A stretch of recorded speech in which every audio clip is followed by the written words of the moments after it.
오늘 우리에게 주신 하나님의 말씀을 우리 함께 교독해서 읽겠습니다. 구약성경 욥기 2장 1절부터 10절 말씀입니다. 욥기 2장 1절부터 10절 한 절씩 우리 교독해서 읽도록 하겠습니다. 또 하루는 하나님의 아들들이 와서 여호와 앞에 서고 사탄도 그들 가운데 와서 여호와 앞에 서니 여호와께서 사탄에게 이르시되 내가 어디서 왔느냐?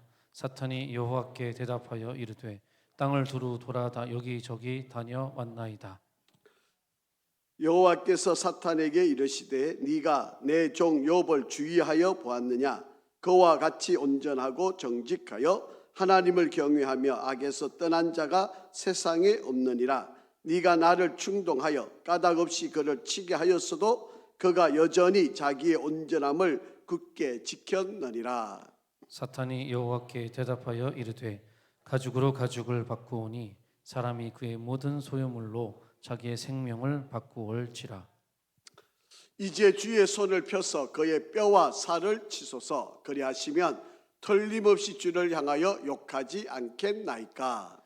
여호와께서 사탄에게 이르시되 내가 그를 내 손에 맡기노라. 다만 그의 생명은 해하지 말지니라. 사탄이 이에 여호와 앞에서 물러가서 욥을 쳐서 그의 발바닥에서 정수리까지 종기가 나게 한지라. 욥이 제 가운데 앉아서 질그릇 조각을 가져다가 몸을 긁고 있더니 그의 아내가 그에게 이르되 당신이 그래도 자기의 온전함을 굳게 지키느냐? 하나님을 욕하고 죽어라. 그가 이르되 그대의 말이 한 어리석은 여자의 말 같도다. 우리가 하나님께 복을 받았은즉 화도 받지 아니하겠느냐 하고 이 모든 일에 욥이 입술로 범죄하지 아니하니라. 아멘. 아멘. 할렐루야. 우리 한번 인사하시겠습니다. 하나님은 항상 선하십니다. 한 번 더 인사하겠습니다. 하나님은 항상 옳으십니다.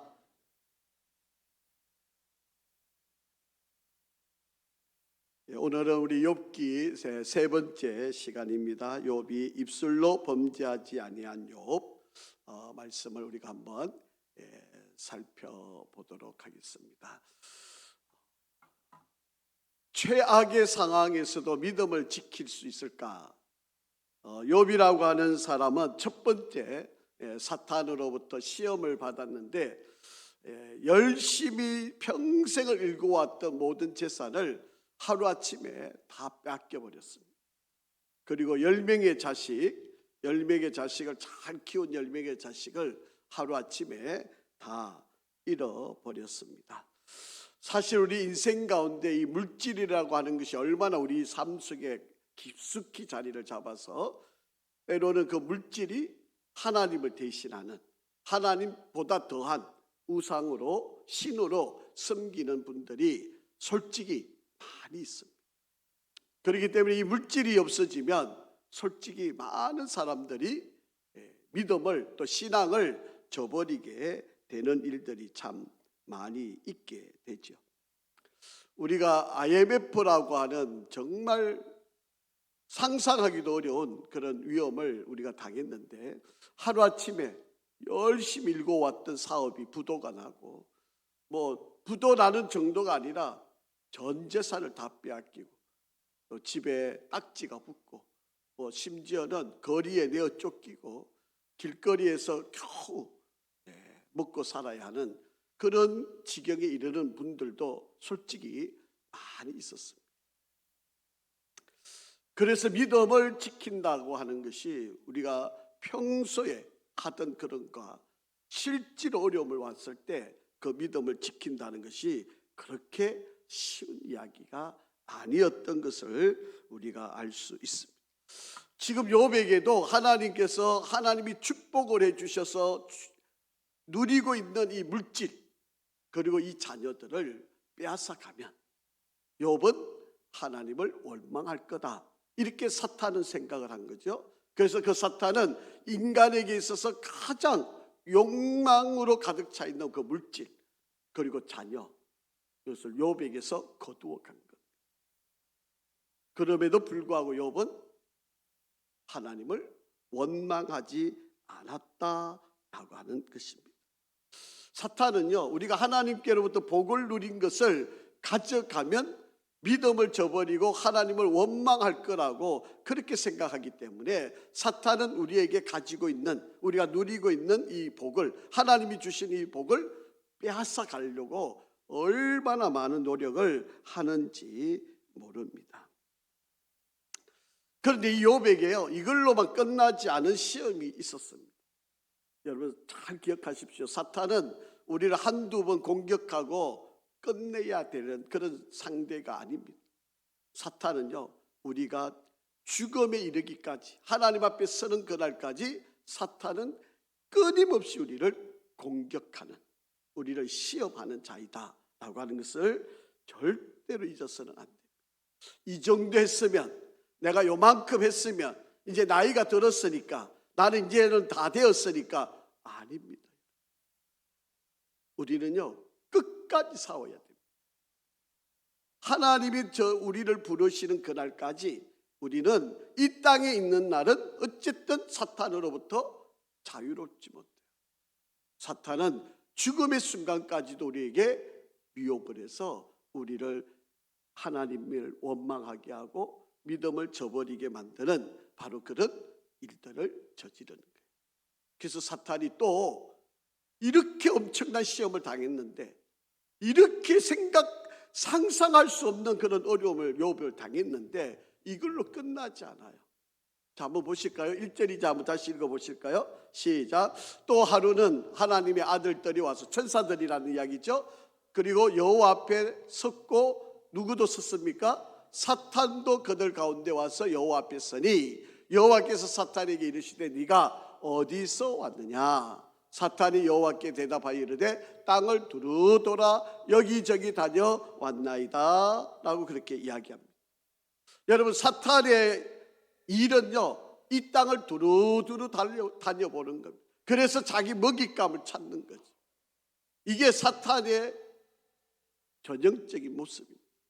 사탄은 시험거리, 시험을 할 수 있는 그런 존재들을 지금도 찾아요. 아마 오늘도 이 사탄은 우리 주위를 맴돌았을 겁니다. 이 사람에게 어떤 시험을 주면 넘어올까? 이 사람의 마음이 지금 어떤 상태로 있었을까?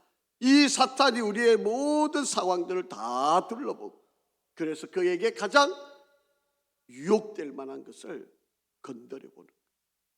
그래서 거기에 넘어가면 옳거든, 이제 내 밥이다, 이렇게 생각을 하는 거고, 넘어오지 않으면 또 다시 이 사람에게 가장 약점이 뭔가를 또 두루두루 돌아다니면서 찾게 된다.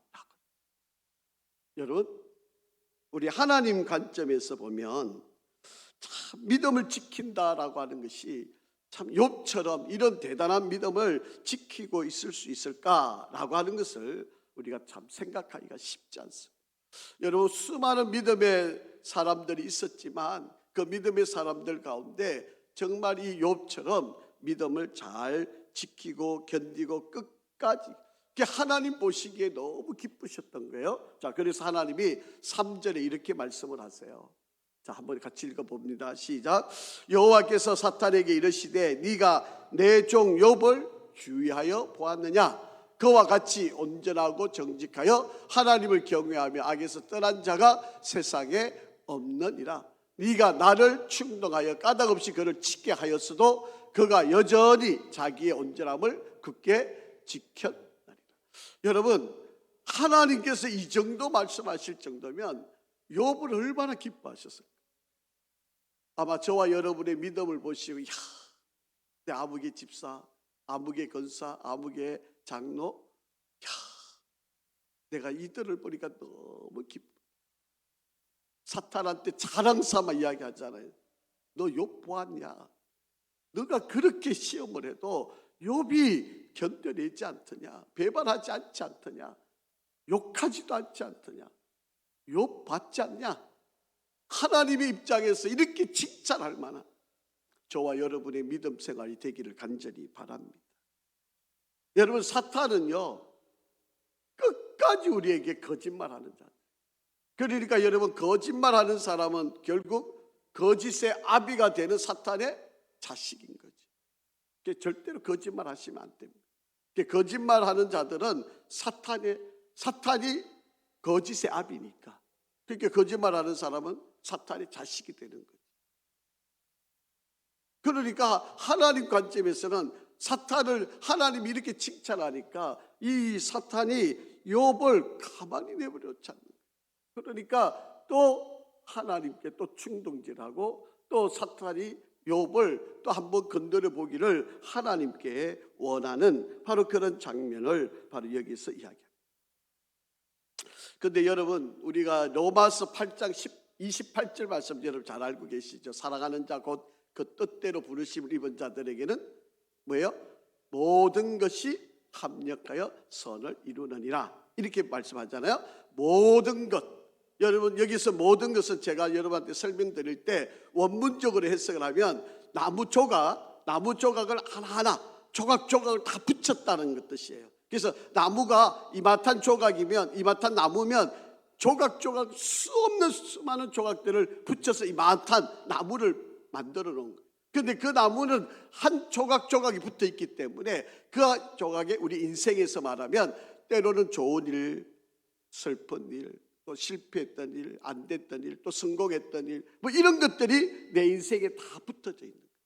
그런데 하나님은 이 모든 일을 가지고 합력해서 선을 이루시는 거예요.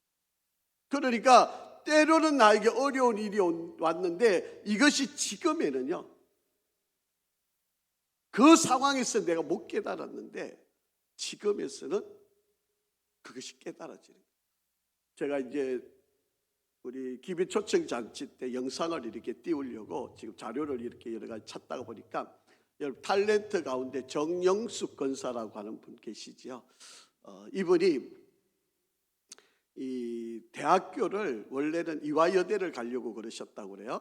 그런데 아버지가 돈 비싸다고 숙명여대를 가다고 그러셨대요. 그래서 어쩔 수 없이 자기가 원하는 데는 이화여자대학교인데 자기가 아버지가 이 경제적인 상황 때문에 어쩔 수 없이, 이제 북한에서 내려오신 분인데 그래서 어쩔 수 없이 자기가 숙명여대를 갔대요. 그런데 아버지를 엄청 원망을 했대요.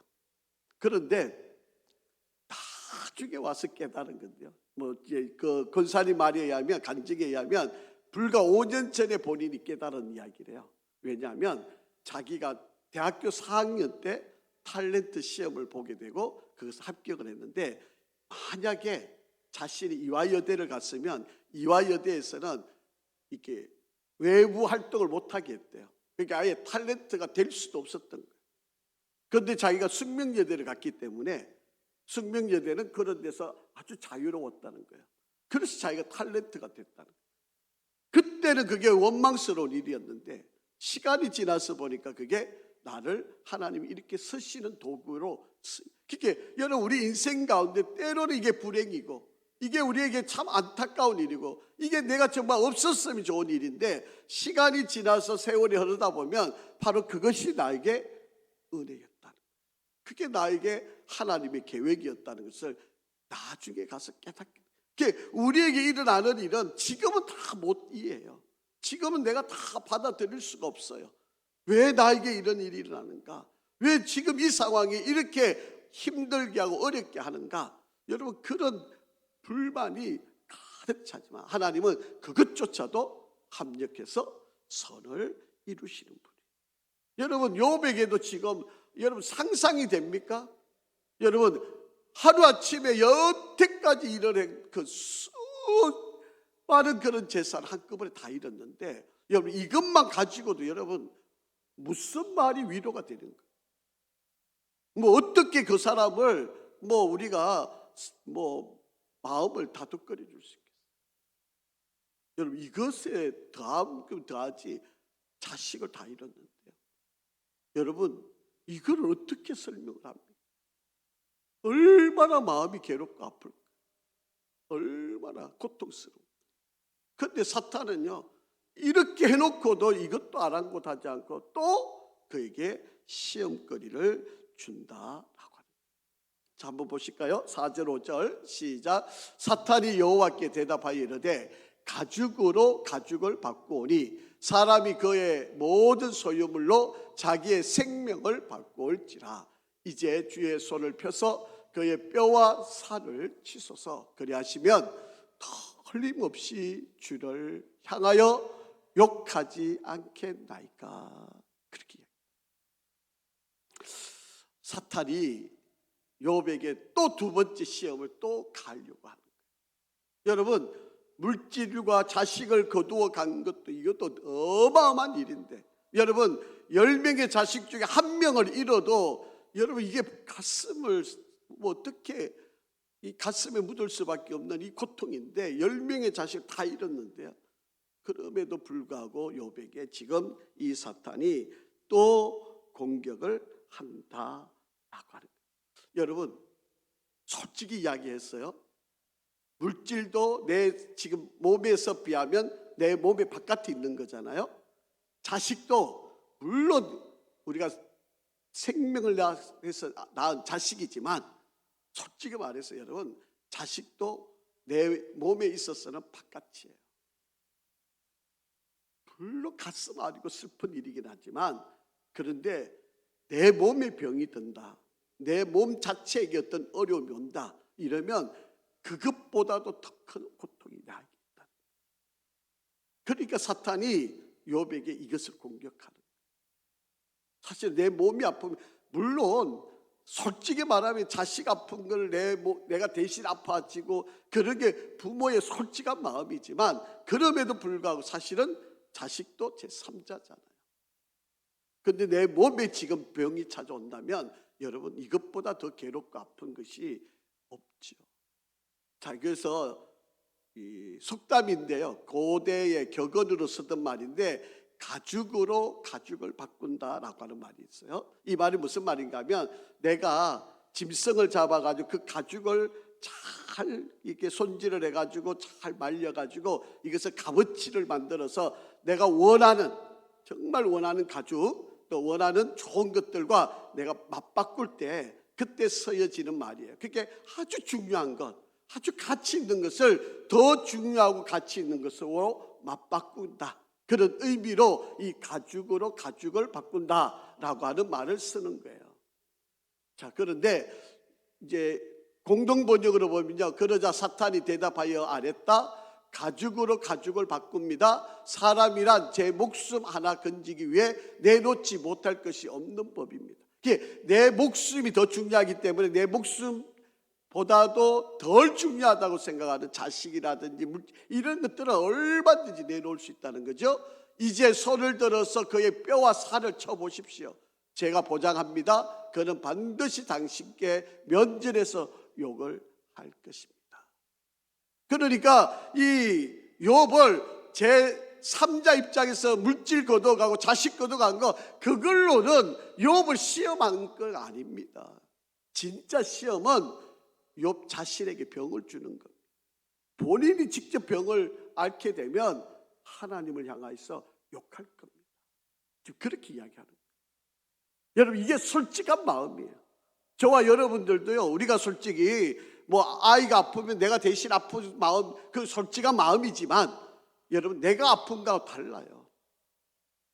내가 아프면요 여러분 정말 내가 모든 걸 다 내놓고라도 내가 내 몸을 살리고 싶은 게 그게 솔직한 마음. 그게 부모는 아니 자기 자신의 마음, 내가 살고 싶은 마음이에요. 그러니까 내게 만약에 고칠 수 없는 병이 온다면 여러분 내가 이 수단 방법 가리지 않고 내 병을 고칠 수만 있다면 내 있는 거 다 내놓고라도 고쳐달라 그래요. 이게 인간이 가지고 있는 솔직함.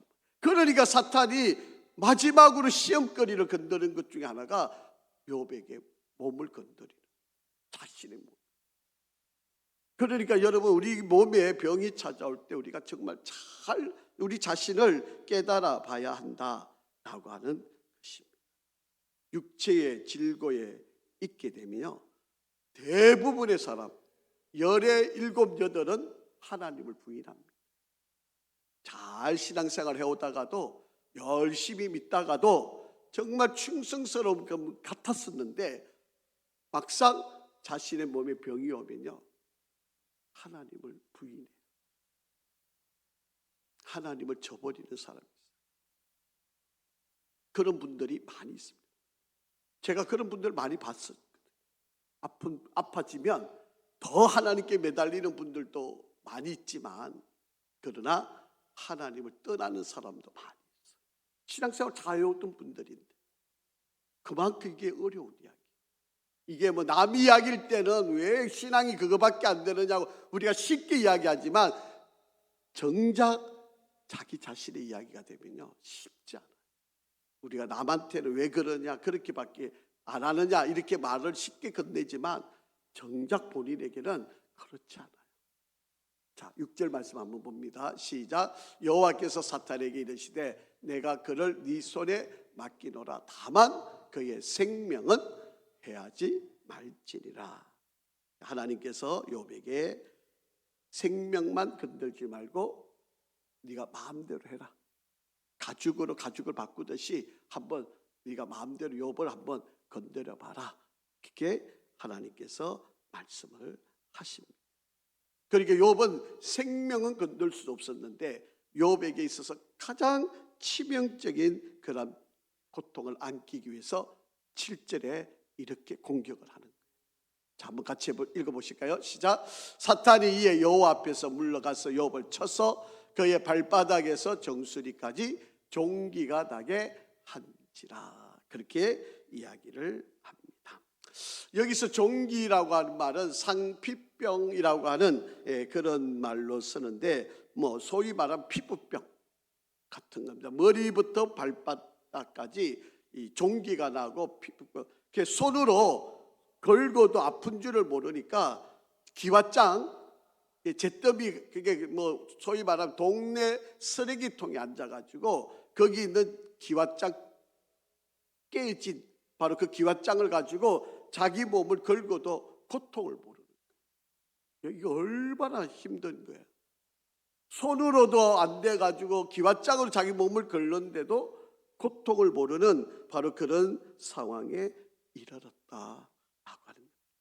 자, 여러분 여기에 좀 주목 하나 해야 될 필요가 있어요. 누가 지금 욥을 시험하느냐라고 하는 거예요.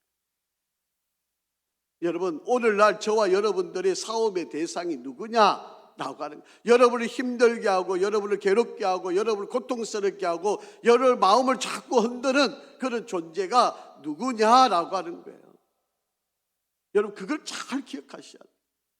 여러분 부모님들, 여러분의 형제들, 여러분 교회 성도들이 여러분한테 지나가다가 한마디 던지고 여러분을 힘들게 하고 어렵게 하는 그런 상황들도 있겠지만, 여러분 그것을 근본적으로 움직이는 자들이 누굴까요?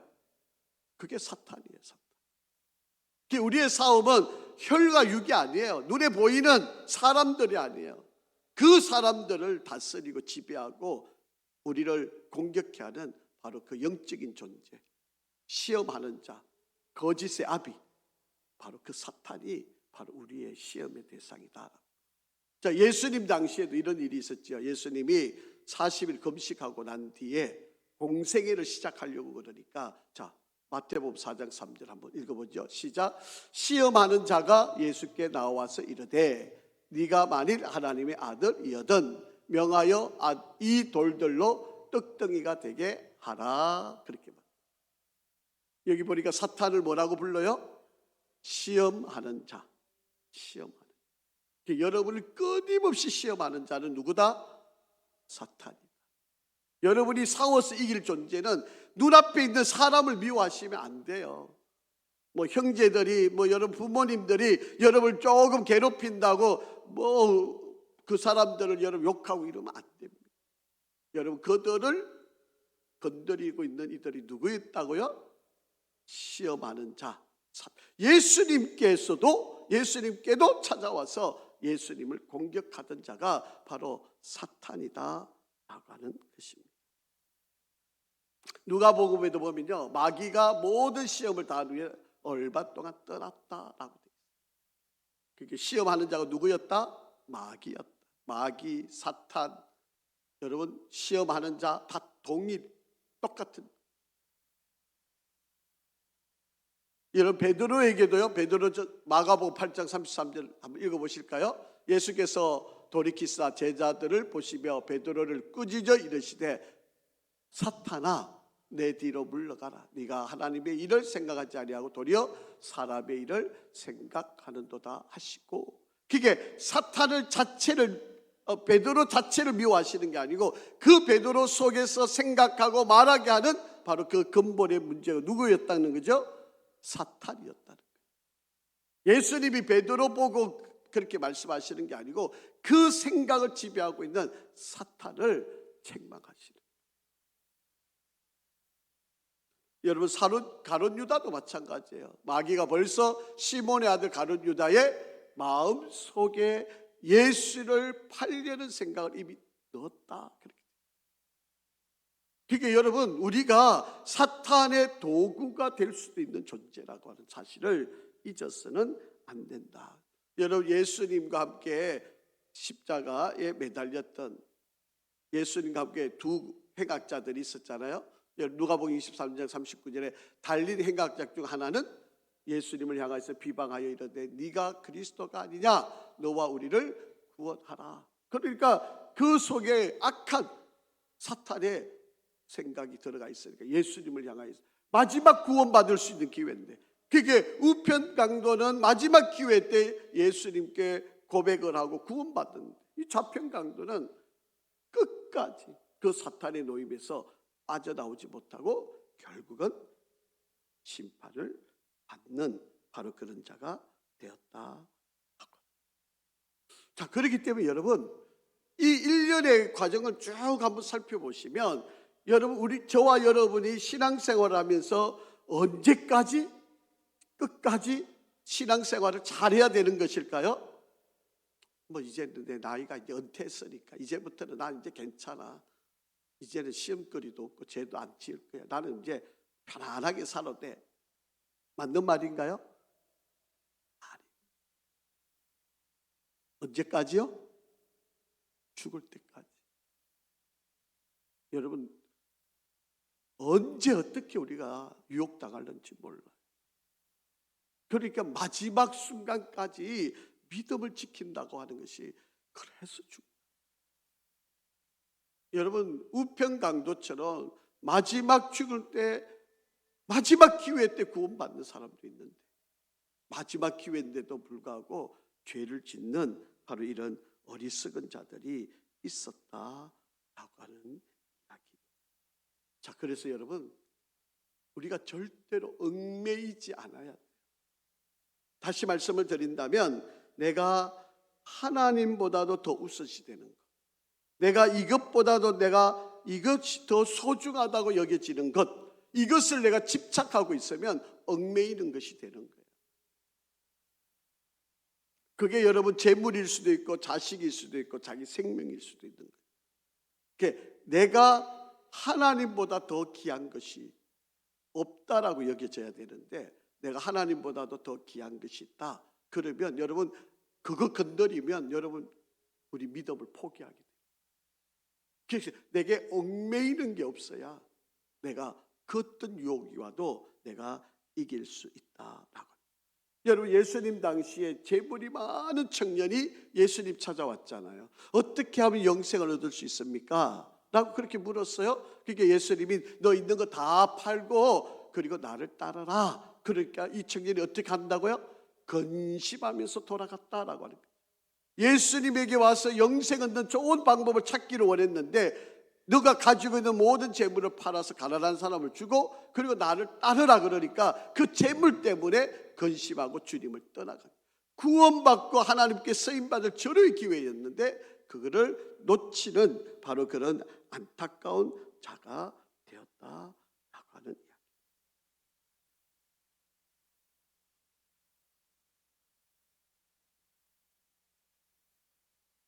예수께서 이르시되 네가 온전하고자 할진대 가서 내 소유를 다 팔아 가난한 자들에게 주라. 그리하면 하늘에서 보화가 내게 있을. 그리고 와서 나를 따르라 하시니 그 청년이 어떻게 했다? 재물이 많음으로 이 말씀을 듣고 근심하며, 예수님보다도 구원받는 일보다도 뭐가 더 그를 사로잡고 있는 거예요? 재물이 그를 사로잡고 있는, 그게 얽매이는 거예요. 어떤 사람은 인간관계를 이야기하는 게 있어요. 자, 한번 보실까요? 누가복음 14장 26절 시작. 무릇 내게 오는 자가 자기의 부모와 처자와 형제와 자매와 더욱이 자기 목숨까지 미워하지 아니하면 너희 내 제자가 되지 못하고, 그렇게 기록합니다. 우리의 삶의 우선순위가 바르게 되어 있지 않으면 하루아침에 여러분 우리의 신앙이 무너질 수밖에 없다라고 하는 것입니다. 그래서 마태복음 10장 39절에 보면 자기 목숨을 얻는 자는 잃을 것이요 나를 위하여 자기 목숨을 잃는 자는 얻게 된다. 살려고 하는 자는 죽고 죽고자 하는 자는 살게 된다. 이게 신앙의 법칙.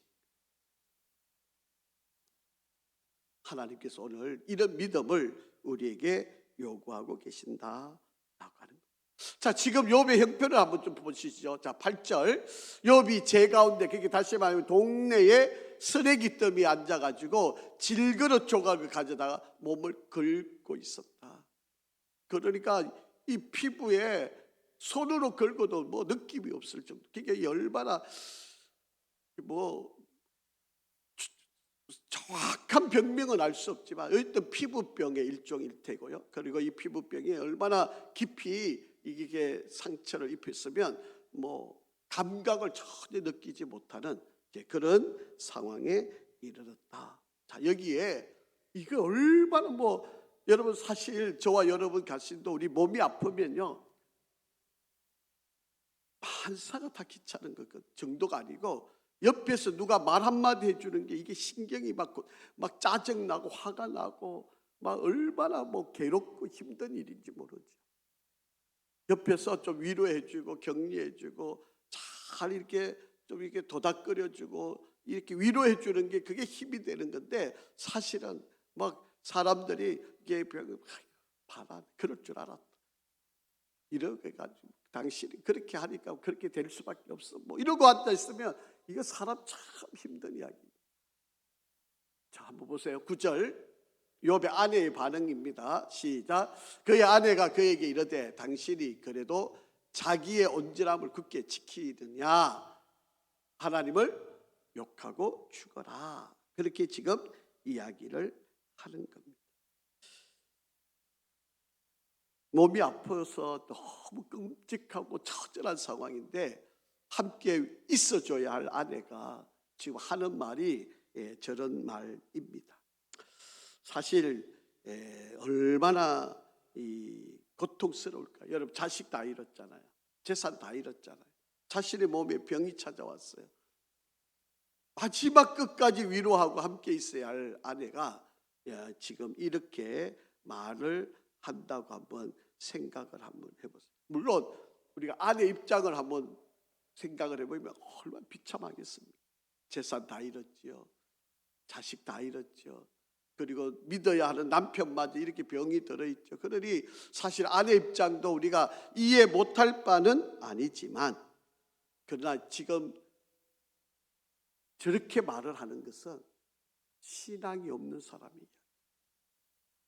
있을 때는 신앙이 있는 척 했을는지 모르겠어요. 뭐 잘 살니까 좋은 집에 왔으니까 이 욥이 부유하니까 아마 하나님이 축복을 해주셔서 우리가 이렇게 잘 사는구나, 우리 자식들이 이렇게 많이 낳고 우리가 이렇게 행복하구나, 하나님의 은혜입니다, 이렇게 말할 수 있었겠죠. 잘 될 때는, 잘 살 때는, 뭔가 되고 있을 때는. 그런데 어려울 때, 힘들 때, 괴로울 때, 이때 어떡하나. 그래서 제가 늘 이야기하잖아요. 신앙은 뭐다? 반응이다 라고 하는 거예요.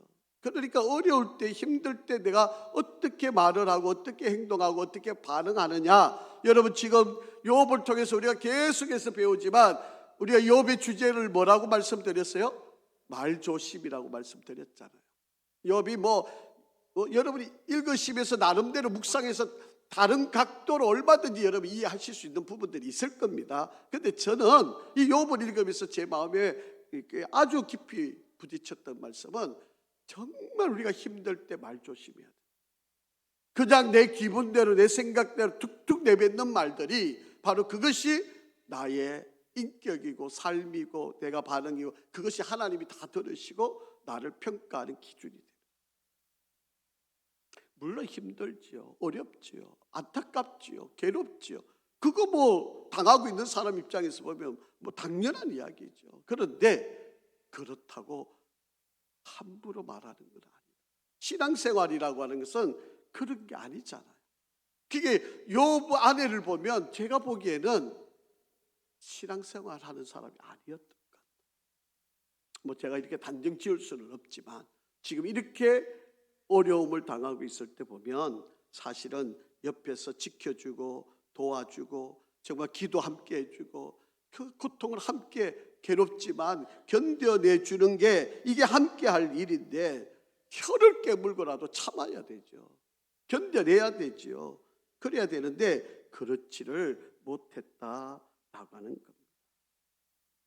이 장면을 가지고요, 성 어거스틴이라고 하는 사람은 이렇게 이야기를 합니다. 욥의 아내를 가리켜 뭐다? 악마의 보조자다. 그렇게 이야기합니다. 저는 이게 좀 과하다고 생각을 하지만 그래도 틀린 말은 아닐 것 같다 생각이 듭니다. 여러분, 어거스틴이라는 사람이 욥의 아내를 이게 옆에서 지켜보고 정말 함께 그 자리를 같이 있어줘야 되는, 근데 하나님을 욕하고 죽으라고 그렇게 말한다는 것이 과연 이게 옳은 이야기냐라고 하는 이야기입니다. 그래서 이게 결혼이 그래서 중요한 거예요. 믿음 있는 좋은 사람 만나는 게 그래서 중요한 거예요. 여러분, 우리 믿음의 신앙의 선배들 가운데 여러분 주기철 목사님을 여러분 누구나 다 잘 알고 계시잖아요. 주기철 목사님이 되기까지는 바로 아내 사모님 때문이에요. 저는 그렇게 생각을 합니다. 물론 주기철 목사님 위대하지요.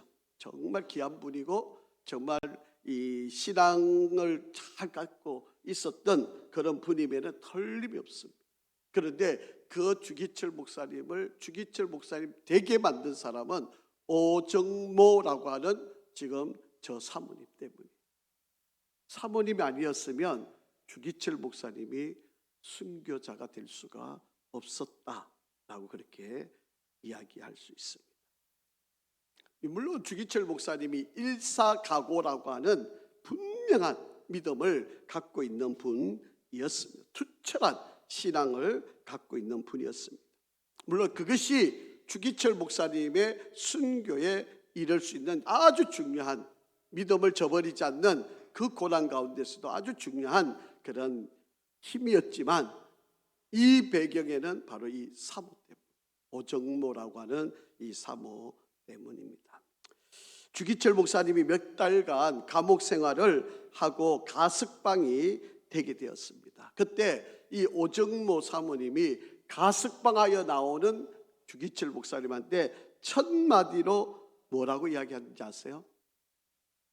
목사님, 감옥에서 승리하셨나요? 이렇게 물었어요. 혹시 예수 부인하고 지금 나오시는 거 아닙니까? 지금 이렇게 가석방되어 나오는 거 혹시 나 신앙생활 안 한다 그런 거 아닙니까? 나 이제 나가서 예수 안 전하겠습니다 이렇게 말한 거 아닙니까? 당신 살려고 지금 예수 부인하고 나온 거 아닙니까? 이 말인 거예요.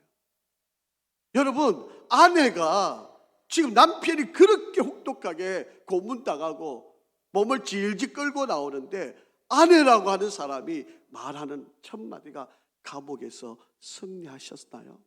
이렇게 물었다니까. 독한 여자죠. 대단한 사모 아니겠습니까? 그러면서 두 번째 한 말이 있어요. 다시 감옥 갈 준비하십시오. 이게 사모 입에서 나온 말이에요. 어지간하면 아이고 어떡해요, 아이고 뭐 몸 만져가면서 어디 당한 데 없었어요, 이래야 되는 거 아닙니까? 그런데 이 사모님이 다시 감옥 갈 준비하십시오, 그렇게 이야기를 했다라고 합니다. 그래서 다시 감옥에 잡혀가시게 됩니다. 그 4년 정도 또 감옥 생활을 하게 됩니다. 뭐 극도로 쇠약했고 일본 순사가 이 오정모 사모님한테 통보를 합니다. 더 이상 이제 이분 살 가능성이 없으니까 사모님이 오셔서 이 당신 남편을 데리고 가라고 그렇게 연락이 오게 되었습니다. 그래서 이 오정모 사모님이 이 주기철 목사님을 모시러 가게 됩니다. 그런데요, 오정모 사모님이 감옥에 안 갑니다. 목사님, 감옥에서 순교하십시오. 그래야 대한민국 교회가 그때 대한민국이 아니죠. 그때 이 조선이 살아날 수 있어요. 한국 교회가 살아날 수 있어요. 목사님, 감옥에서 순교하십시오. 그렇게 이야기했다. 그러니까 이 일본 순사가 억지로, 그게 사실은요, 주기철 목사님한테 독약을 넣은 거예요. 독약을 넣고 이제 주기철 목사님이 뭐 거의 정신이 거의 혼미해져 가고 있을 때 이 면회를 하여튼 뭐 일본 순사가 와서 매달리듯이 면회를 해달라고 그러니까 사모님이 마지 못해서 가서 면회를 했다고 이렇게 이야기합니다. 어머니와 아이들은 내가 책임질 테니 목사님 순교하십시오. 목사님이 순교하셔야 한국교회가 살 수 있습니다. 그렇게 이야기합니다. 이 정도는 욥의 아내가 이 정도는 해줘야 되는 거 아닙니까? 당신이 여기서 믿음을 지키고 끝까지 하나님을 잘 찬양하다 죽어야 하나님 영광 받으시는 거 아니냐. 내가 당신 옆에서 지켜줄 테니까 끝까지 믿음 지키라고 이렇게 해줘야 이게 아내의 역할이지 않겠느냐라고 하는 겁니다. 결국은 이 일본 순사에 의해서 억지로 지금 이미 뭐 독극물에 들어가 있는 몸이고요. 그러니까 일본 순사도 억지로 이 주기철 목사 끌고 집으로 데려다 줬다. 욥의 아내가 하나님을 욕하고 죽어라. 이것을 보면 이게 뭐 악담 정도의 이야기가 아니고요. 이것은 사실은 믿음 없는 사람의 말과 행동일 수밖에 없는 내용입니다. 자, 10절 한번 읽어보죠. 시작. 그가 이르되 그대의 말이 한 어리석은 여자의 말 같도다. 우리가 하나님께 복을 받았은즉 화도 받지 아니하겠느냐 하고 이 모든 일에 욥이 입술로 범죄하지 아니 말로라도 죄를 범하. 그래서 여기 보니까 욥이 아내를 가리켜서 어리석은 여자의 말 이렇게 표현하거든요. 여러분 성경에 보면 어리석다라고 하는 말을 쓸 때 종종 우리가 인용되는 말이 시편 14편 1편이거든요. 한번 읽어보죠. 시작. 어리석은 자는 그의 마음에 이르기를 뭐다? 하나님이 없다 하는도다. 그들은 부패하고 그 행실이 가증하니 선을 행하는. 어리석은 자는 하나님을 안 믿는 사람이에요. 하나님을 전혀 존재 가치를 인정하지 않는. 그러니까 지금 욥도 그 아내가 어리석은 여자라고 이야기하는 거 보면 여러분 사무엘 13장 12절에 보시면요, 이 다윗의 첫 번째 아내가 사울의 딸이었던 다말이잖아요.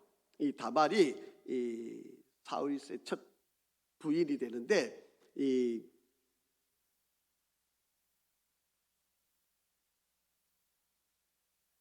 다말의 오빠가 이제 몸이 병이 들어가지고 집에 누워 있는데 이 다말 보고 다른 사람이 음식을 해줘도 안 받아들여요. 그러니까 이 다말 자기의 이제 누이죠. 누이가 와서 음식을 만들어 달라고 하는 거예요. 그리고 다른 사람은 다 물리치고 이 다말 보고 자기한테 와가지고 음식을 먹여 달라고 그러는 거예요. 그리고 우리 서로 관계를 맺자 이렇게 이야기합니다. 그때 하는 말이에요. 사무엘하 13장 12절. 그가 그에게 대답하여 대답하되 아니라 내 오라비여 나를 욕되게 하지 말라. 이런 일은 이스라엘에서 마땅히 행하지 못할 것이니 이 어리석은 일을 행하지 말라. 그게 어리석었다는 말은 하나님의 존재를 인정하지 않는 사람들, 바로 그런 자들이 어리석은 자들이다, 그렇게 이야기합니다. 이 오빠가 암몬이라고 하는 오빠인데, 이 오빠가 자기 여동생을 이렇게 하려고 그러는 거예요. 그러니까 이런 상황까지 벌어지는 거예요. 시편 53편 1절에 보면 어리석은 자는 그의 마음에 이르기를 하나님이 없다 하도다. 그들은 부패하며 가증한 일을 행하며 선을 행하는 자가 없도다. 그렇게 말씀을 하고 있는 내용입니다. 여러분, 욥은요 입술로도 죄를 범하지 않으려고 애를 썼던 사람입니다. 이 믿음을 가지고 그가 정말 두 번째 시험도 잘 이겨냈어요. 우리가 이제 다음 주에 이제 세 번째 시험을 또 우리가 이제 또 만나게 될 터인데, 정말 여러분, 우리가 믿음의 길을 걸어가면서 우리가 정말 내 입술로도 죄를, 여러분 우리가 입으로 말을 하면요 그 다음 주워 담을 수가 없어요. 이게 문제예요. 여러분 뭐 다른 거는 뭐 썼다가 지우고, 여러분 이런 말이 있잖아요. 사랑을 하려면 연필로 쓰세요. 왜 그런 건가요? 지울 수 있다고 하는 거잖아요. 그런데 여러분 내가 입으로 내뱉어 놓은 거를 주워 담을 수가 없어요. 그러니까 우리가 말할 때 정말 신중하게, 정말 생각해서, 정말 이거 나가면 다시 내가 어떻게 할 수 없는 거라고 하는 정말 그런 생각을 가지고 말을 해요. 그러니까 욥이 이런 여러분 이 고난을 여러분 상상을 한번 해보세요. 말이 이게 그냥 우리가 성경을 읽으니까 뭐 이런 일이 있었겠구나, 욥이었구나, 참 대단하다 이러고 우리는 넘어가지만, 여러분 저와 여러분한테 만약에 이런 일을 하나 만났다고, 여러분 갑자기 여러분 재산 한번 홀딱 다 날라갔다고 하면 여러분 하나님 앞에 여러분이 매달리고 기도할 수 있으실까요? 여러분 우리한테 있는 자식들이 만약 뭐 그런 일이 없어야 되지만 만약에 우리 자식이 다 죽었다, 여러분 어떤 생각이 드세요? 어떻게 여러분이 이 어려움을 이겨낼 수 있을 것 같아요? 여러분 새벽에 기도할 수 있겠습니까? 저녁에 하나님께 매달려서 기도하고 주무실 수 있겠어요? 쉽지 않아요. 여러분 몸에 병이 왔어요. 여러분 힘들고 내가 어려운 병이 왔어요. 그럼에도 불구하고 하나님 앞에 원망하지 않고 하나님의 능력으로 치유해 주실 줄 믿습니다. 하나님이 행하실 줄 믿습니다. 오히려 감사하고, 오히려 하나님께 더 고백하고, 하나님께 더 감사하고 찬양하고, 오히려 하나님께 더 감사 헌금하고, 오히려 하나님께 더 내가 더 열심히 더 매달리고, 그렇게 할 수 있으실까요? 왜 나한테 이런 일이, 나 지금까지 잘 살아왔는데 이런 원망이 우리 안에 일어나지 않겠느냐라고 하는 거예요. 여러분 마지막 때가 되면요 사탄이 우리를 내버려 놓지 않아요. 그렇기 때문에 여러분 이 시기 때에 우리가 욥을 통해서 좀 제가 여러분 이제 우리가 욥을 계속 읽어가지만 여러분 정말 우리가 이 말을, 여러분 말은요 그냥 나오는 말이 아니에요. 이미 내 머릿속에 생각이 나를 조정하기 때문에, 이미 내 생각을 그걸로 지배하고 있기 때문에 그게 내 입술로 나오는 말들이. 그러니까 우리가 이것을 잘 다스리는 그런 지혜가 필요하다.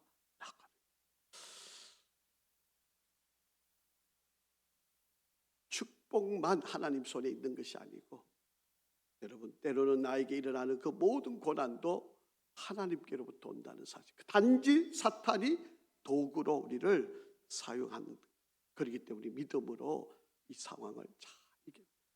그래서 우리가 히브리서를 지금 계속 주일마다 보는데, 그래서 믿음이 중요한 거예요. 그래서 믿음으로 그렇게 계속 말씀하는 거잖아요.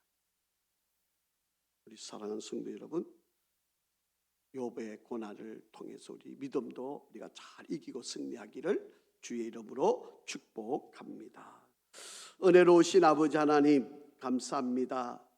때를 따라 우리를 도우시고 나에게 일어나는 모든 상황과 환경이 하나님 손에 있음을 고백합니다. 때로는 기도의 열매도 때로는 원치 않는 상황도 하나님 뜻 아래 있음을 믿사오니 입술로도 범죄하지 않도록 우리를 지켜주시옵소서. 예수 그리스도 이름으로 기도합니다. 아멘.